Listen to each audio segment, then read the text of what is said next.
You're sick of hearing about it, I'm sick of hearing about it, but unfortunately, it's important.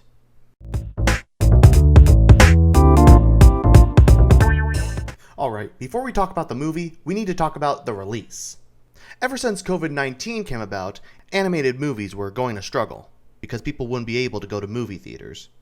But with the release of Trolls World Tour, Trolls 2 being the first big-budget animated movie to premiere in people's homes, and turning out to be a pretty big success, it seemed like, at the moment, this is the way to go with your animated movies.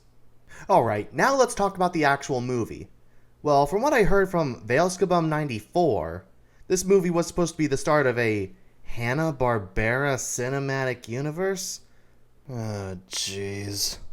You know, I don't hate cinematic universes. There are some that are done great, and then there are some that are Tom Cruise's The Mummy. But can I please just watch a movie without having to connect it to a movie that I may or may not like?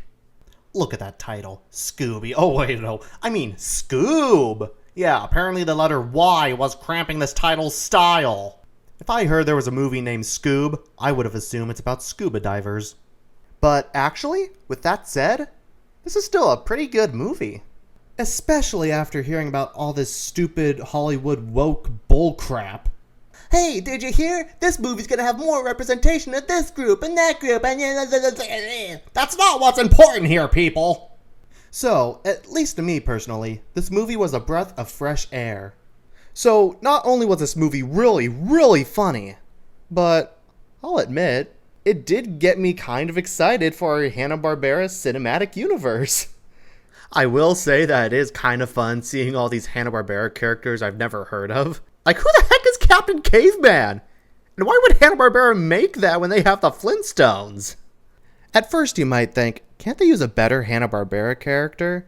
But they're most likely saving the bigger ones for their own theatrical releases.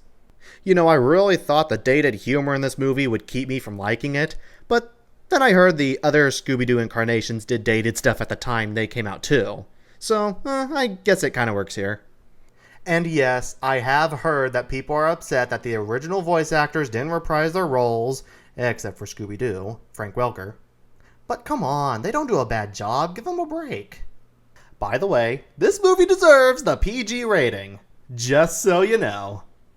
Let's just say, it's not like Frozen, where it's because of a shoe-sized joke. Actually, the first time I ever watched that movie, I didn't know it was a joke.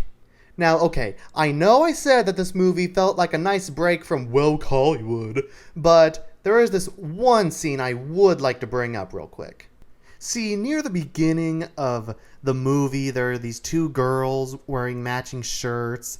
When they hug, they make a heart, and... yeah, they could be seen as a couple, but in the context of the scene, it's when young Shaggy is feeling all alone and stuff. You know, like he has no friends. And then he sees these two girls in the distance. So, that probably means that they're just friends. I don't know, that's how I'm choosing to interpret it. If that's not it, then man is that confusing. Unless Shaggy was upset that there's no one to love him?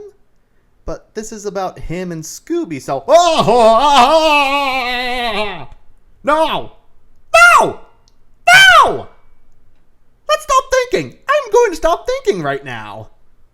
I'm the Unnamed Reviewer, and I would have gotten away with hating this movie if it weren't for those meddling kids and their mangy dog!